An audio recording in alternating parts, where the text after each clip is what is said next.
La montée en qualification de l'emploi est une tendance forte des années 80. Plusieurs facteurs sont à l'œuvre. Du côté de l'offre de travail d'abord, avec l'élévation du niveau général de formation, les générations d'actifs âgés et peu formés sont remplacées par des jeunes plus diplômés.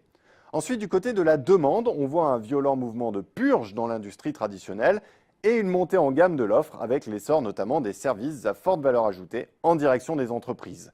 Si bien que lorsque l'on répartit les emplois en trois catégories, peu qualifiés, qualifiés et très qualifiés, soit la classification classique reprise par l'INSEE, la part des deux dernières catégories passe sur la période 83-94 d'un peu moins de 74% à plus de 78%. C'est un gain de 1,7 million d'emplois. Cette progression s'effectue en partie au détriment des emplois peu qualifiés, notamment des ouvriers, dont le nombre baisse dans le même temps d'environ 730 000 postes. Ce mouvement de fond d'élévation des compétences, il va pourtant s'inverser un peu avant le milieu des années 90. La part des qualifiés et très qualifiés redescend et tombe à moins de 77% en 2000. L'arrêt de la hausse de la part de ce type d'emploi dissonne alors avec l'explosion des technologies de l'information et l'idée que le moteur de la croissance réside dorénavant, pour les pays développés, dans l'essor de l'économie de la connaissance. La chronologie du retournement coïncide en fait avec la mise en œuvre par les gouvernements successifs de dispositifs d'exonération sur les bas salaires. Le premier a été mis en place en juillet 1993 avec une exonération totale des cotisations patronales d'allocation familiale pour les salaires mensuels inférieurs à 1,1 fois le SMIC et une réduction de moitié pour ceux compris entre 1,1 et 1,2 fois le SMIC.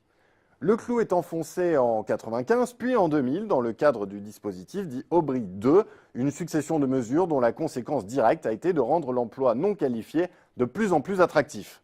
Et finalement, le déplacement de l'emploi vers le haut des qualifications, qui semblait une loi naturelle, est mis en échec. Mais cette part remonte quand même à nouveau à partir de 2001, jusqu'à atteindre quasiment 79% en 2009. Une période durant laquelle politique de baisse de charges sur les bas salaires est pourtant consolidée dans le cadre des allègements Fillon de 2003. Mais cette nouvelle montée en gamme est trompeuse, car elle porte la marque de la récession qui affecte au premier chef les salariés les moins qualifiés, composante de l'emploi la plus précaire et la plus sensible au cycle. Surtout, cette remontée masque, après 2009, une tendance particulièrement préoccupante, l'érosion tendancielle des emplois de qualification intermédiaire.